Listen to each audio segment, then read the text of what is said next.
Our next and final speaker is Senator Thatcher, and we're really honored to have him here tonight. Back in 2018, Daniel Thatcher, a state senator from Utah, was invited to give a talk. He is most recognized for his work with access to justice, mental health services, suicide prevention, and school safety. Let's give Senator Thatcher a Q Talks welcome. Q Talks are a series of events for the queer community run by an LGBTQ rights group called Equality Utah.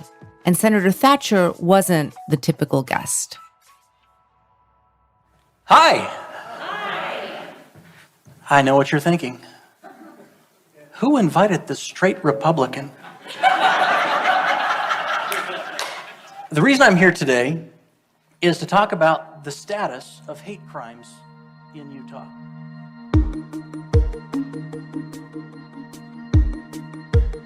Since he took office in 2011, Thatcher had made combating hate crimes one of his legislative priorities, along with mental health initiatives.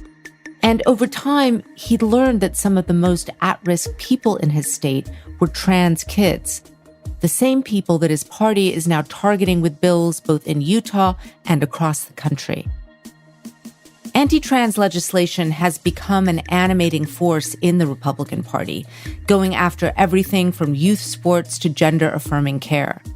Dozens of bills have been introduced in state houses this year already. And in Utah, Republicans in the state's conservative supermajority almost universally vote for these bills when they come up. Except for Senator Thatcher, who's become a vocal defender of trans kids, even as it's put him at odds with his party. From New York Times Opinion, I'm Lulu Garcia-Navarro, and this is First Person. Today, Daniel Thatcher on the conservative case for trans rights.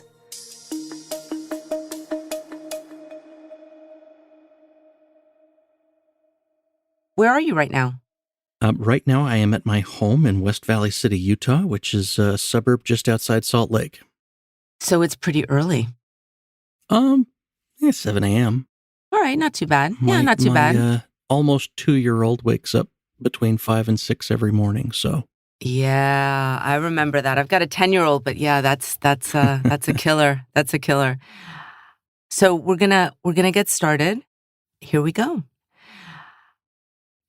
You were elected a state senator in 2011. Did you have a position on LGBTQ issues at that time?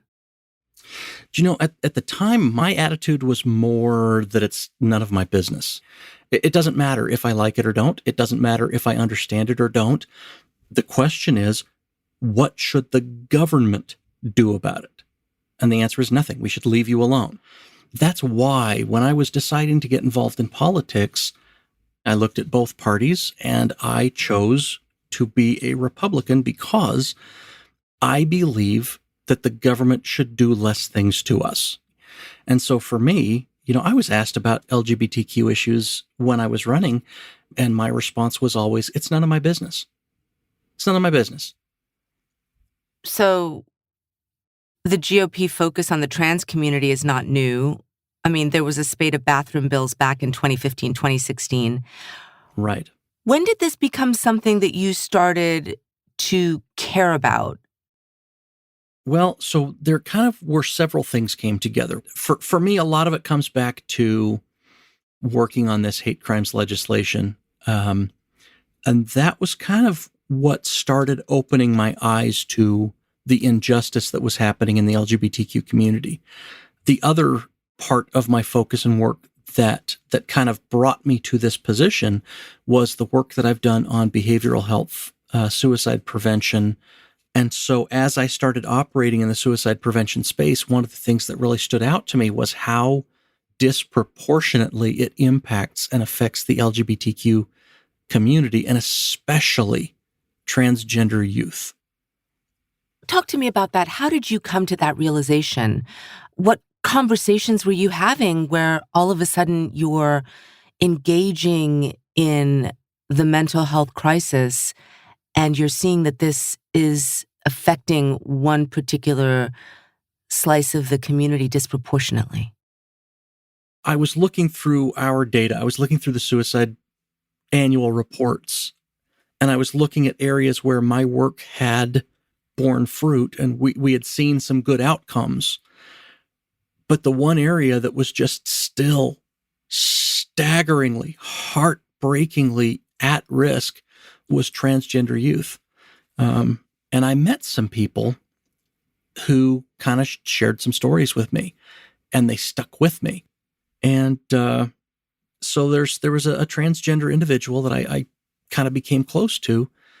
And so I called this friend and I said, hey, can you explain this to me? And he said, okay, let me make some phone calls. And he called me back an hour or two later and said, will you come to my friend's house? And so my wife and I went to a house, and I was introduced to a transgender young man, a teenager, and his father told me the story of this kid's life, of growing up, of how difficult things were. And I'll tell you, it changed my life. It absolutely changed my life, because when I hear people talking, it's not generic, it's not random, it's not faceless. There are real people who are affected by anti-trans legislation. So you start to care about what is happening to this community. How was this new understanding that you were having impacting your conversations with Republicans at that time? How were they talking about your interest in this community to you? I would say it was not well received. Sounds like, to put it mildly. But that's part of the battle that I've been fighting all along. In many ways, I'm kind of more libertarian in that I think the government should do less and leave us alone. However, we do have the Constitution. We do have the responsibility to protect and preserve rights. I mean, did you know at the time when you started to become, interested in this community, that this, for religious reasons, for political reasons, was going to be problematic? No, I think I believed that I could articulate and frame the discussion in a way that I could bring others along. I was not. A deal may be close on a controversial bill about transgender athletes in Utah schools. Senate President Stuart Adams signaled today that some changes may be coming to the bill that creates a special commission to evaluate whether transgender children can play school sports. Then in 2021, a bill is introduced in your state house in Utah that would ban transgender students from participating in K through 12 girls' sports. What was your reaction when you first heard about that bill? I knew it was going to hurt people, both trans and not. I knew it was unconstitutional, so I knew it was going to be overturned. And that was one of the conversations that I tried to have with the trans community is, look, I can't stop it. I will fight and I will call it out, but I'm going to lose this fight. You need to know that. It's going to pass. But the comfort that you should take is knowing that it will be overturned. I'm not an attorney, and I can look at that and tell you this bill is unconstitutional on its face. You can't single out a group for unequal protection under the law. It's like, this isn't fuzzy. While Thatcher wasn't in support of the bill, he was facing political risks in coming out against it. For one thing, his seat was less safe. The year before the sports bill was introduced, the state was redistricted. My district went from being plus 7D on a generic congressional ballot to plus 24R. And as his district got redder, Thatcher also had to deal with an unusual feature of Utah politics. Voters actually don't directly elect their state representatives. It's complicated, but basically there's a small group of delegates in charge of picking candidates during party primaries. And that makes candidates beholden to that much smaller group of powerful individuals. So when the sports bill came up for a vote in March 2022, just over a month before his party convention, Thatcher's delegates pushed him to change his stance on transgender athletes in schools. So when that bill came up, I had heard from my delegates who said flat out, if you don't protect our kids from transgender people, then you're out. So I actually consulted with people that I love and people that I respect. And I said, look, here's where I am. Like, this is hurting me. This hurts my heart. But I don't see any way I can fight this. I don't see any way to win this. And I feel like if I do not vote for this bill, I probably lose. In the end, Thatcher voted no, along with all 6 Democrats in the state Senate and 6 of his Republican colleagues. But it wasn't enough. As expected, the bill passed, and it went to Governor Spencer Cox's desk for signature. Cox is also a Republican, and he made national headlines when he sided with Thatcher and decided to veto the bill.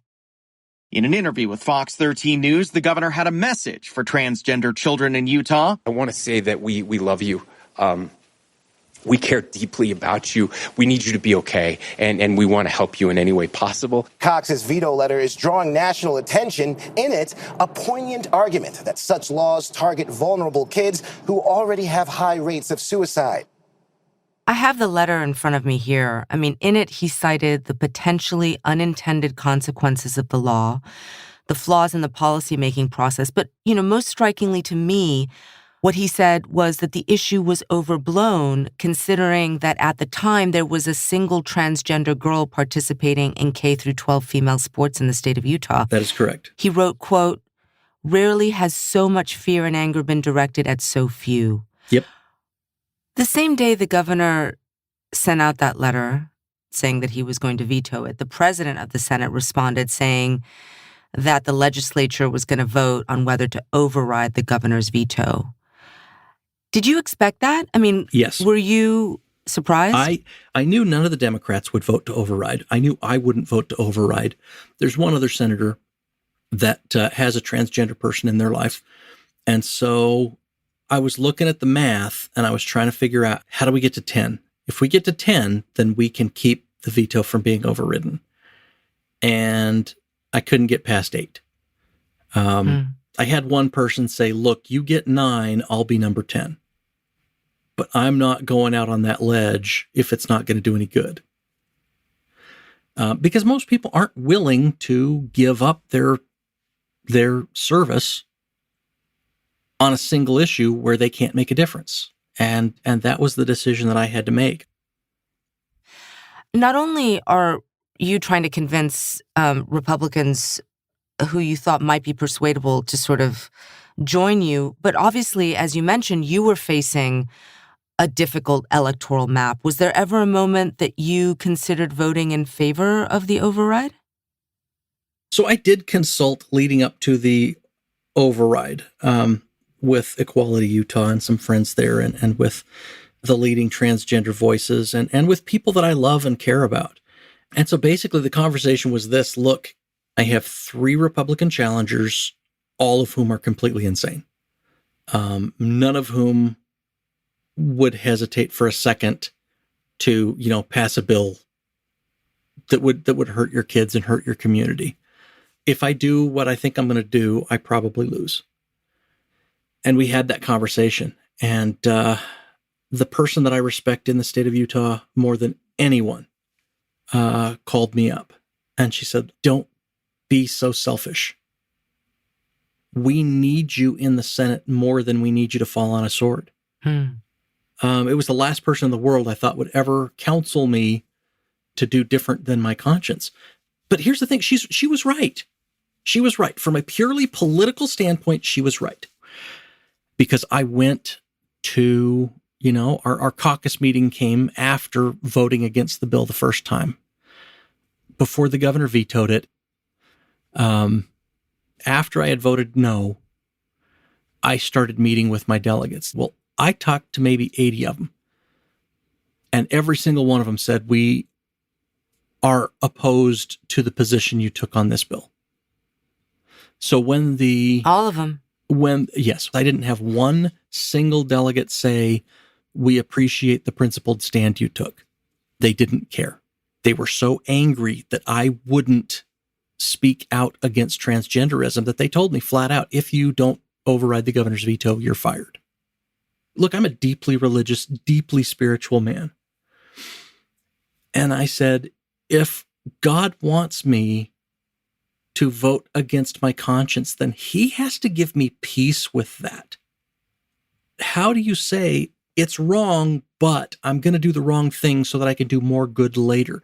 It is my belief that that is that slippery slope that you don't come back from. You take one step down that slope and you don't realize how steep it is or that it's greased. Let's go to the third reading calendar. House Bill 11, Student Eligibility in Interscholastic Activities. Thank you, Mr. President. I move the Senate vote to override the governor's veto of House Bill 11. Roll call vote. Senator Zandereg. Bramble. Aye. And I had this complete and total feeling of peace Colomar. with walking onto that floor and standing up and saying, Sandel. I cannot say that left is right and up is down and black is white. Senator Thatcher. Thank you, Mr. President. I apologize for giving a lengthy explanation of my vote, but as there was no debate, there's really no other option. So when I gave that speech, The bill did not have public comment. I believed in my heart that that was the last thing I would ever do as a senator. Not one state that has passed a bill like this has actually had it upheld. So what we're really doing here, it's political theater. Because it won't go into effect. So we won't get any of the benefits from passing this bill, but we will get absolutely all of the harms. At the urging of several of my closest transgender friends, I considered briefly changing my vote so that I could do better at convention, so that I could win with the delegates, so that I can show that I'm conservative. Well, in my world, conservative does not mean turning your back on your principles. It does not mean voting against the Constitution, and it does not mean waffling when you know in your heart what the right thing is to do. Mr. President, I cannot support the veto override. Even though Thatcher had been prepared to lose his seat following his 2 no votes on the sports bill, when it came time for the party convention last April, that's not what happened. He won the nomination again. All of these people were in lockstep saying, we don't want Thatcher, he's a moderate. We don't want Thatcher, he's a liberal. Out loud, they were saying, you're dead. We're not going to support you. But it's a secret ballot. And more than 60% of them marked their ballot for me, even after telling me they wouldn't support me or wouldn't vote for me. And so I don't think it's as bad as people think, but it's still pretty dang bad.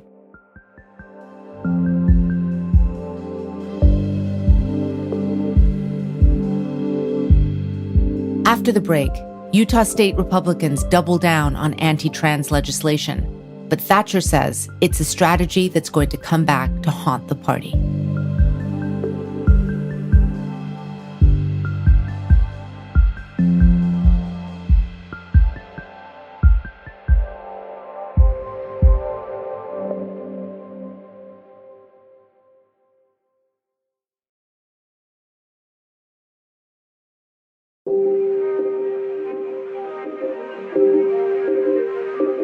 Since Daniel Thatcher voted against the bill banning transgender kids from youth sports in Utah, the issue hasn't gone away. In Utah's most recent legislative session, 2 new anti-trans bills were introduced, with much broader implications. One of them prohibits a minor from changing their gender or name on a birth certificate, and the other, known as SB 16, has gotten a lot more national attention because it bans doctors from providing gender-affirming care to young people in Utah, full stop. I knew these bills were coming. I think everyone knew these bills were coming because we had been discussing them for a year. But I didn't think it would be as bad as it is. And this time, even though the political stakes were lower for Thatcher, the personal ones were higher. He'd had a series of strokes at the end of 2022. My doctor did not want me to go back to the legislature. My doctor wanted me to take a year off. And my doctor warned me that if I were to get up and speak, that I could have another episode. Regardless, when these new bills were introduced, Thatcher got up to speak again, and he voted no again. But this time, not only did both of them pass, but Governor Cox has already signed SB 16 into law. It's widely expected to be challenged in court.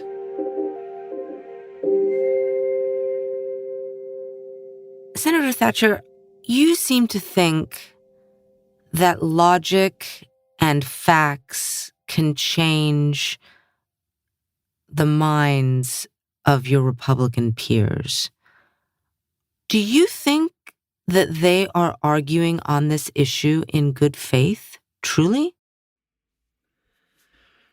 My colleagues and my peers, yes.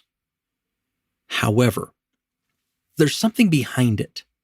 And that's what you have to understand, right? These Republicans didn't wake up one day and say, hey, we're going to go dunk on trans kids. They're being manipulated.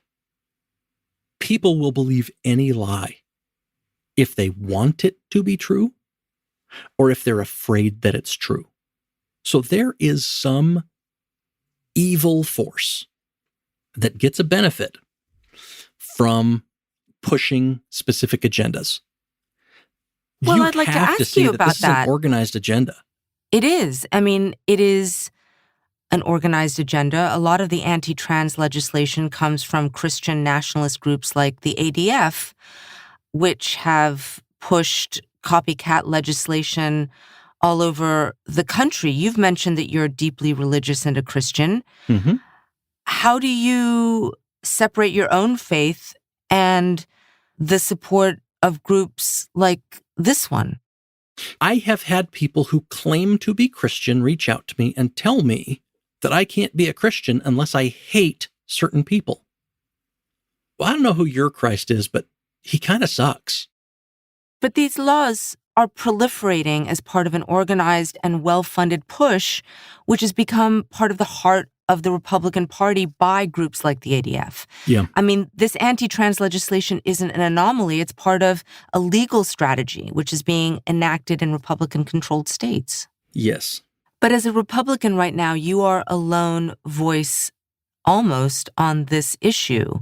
I'd like to just get some understanding about why you think your party has gone so deep into what has become a very polarizing and very powerful issue for them. Well, here's the thing. They're being told this is a social contagion. These kids are, popping up because we've made it popular. Bullshit. It's becoming more common because it is becoming safer. It is not safe, but it's safer. As it becomes safer for people to come out, more and more people are going to realize this is someone I care about. This is a family member. This is a friend. This is a friend's kid. My best friend from college has a trans kid. One of my dear friends from high school reached out to me completely out of the blue last year and said, hey, we haven't spoken since high school, but I have 5 kids and 2 of them are trans. Thanks for sticking up for my kids. I think someone who is transgender would say, why do I have to have someone know me in order to want to protect my rights? I think that's a valid point. It's not fair, but I would argue it doesn't have to be fair to be true. Senator Thatcher, I just want to bring this back to you for a second. I've been listening to you speak about your journey on this issue, your deep sense of commitment to it, your deep faith, and your belief that this squares with your understanding of your conservative values. And I'm wondering how you see yourself sitting in the modern Republican Party and what it says about the modern Republican Party that you have faced such blowback with your own beliefs. There are Republicans that I can't vote for. But the problem is there's no space for me in the Democratic Party that doesn't believe in smaller government, that doesn't believe in more individual rights. So as a whole, I can't change parties because the other side doesn't believe in keeping government within the bounds of the Constitution. But more and more, the Republican Party doesn't do that either. I still have hope that they'll come around. If we want that to happen, we have to start electing people with moral fortitude. If you don't know what your core principles are, then it's easy to fall for the flavor of the week. What are we mad about this week? We have to run a bill. You know, I like in politics these days 2 3-year-olds playing soccer. You ever watch 3-year-olds play soccer? They don't know where the lines are. They don't know where the goals are. They just want to kick the ball, right? And it's just this mass of every single kid on the field all running around trying to kick the ball. They don't care where it goes. They just want to kick the ball as hard as they can. That's politics today. So you think this issue is going to backfire? Oh, absolutely. Let me be clear. Number one, this is not sustainable. And it's going to be pretty hard to come back from this position. But as more and more voters have more and more people in their lives that they care about, this is something that is going to lead to single voter change. I think what's going to happen is the first party that says, you know what, we are going to come back to the Constitution. We're going to be about individual rights. We're going to protect civil liberty. I think that's the party that wins for the next 10 years. Daniel Thatcher, thank you so much. I appreciate your time. Thank you.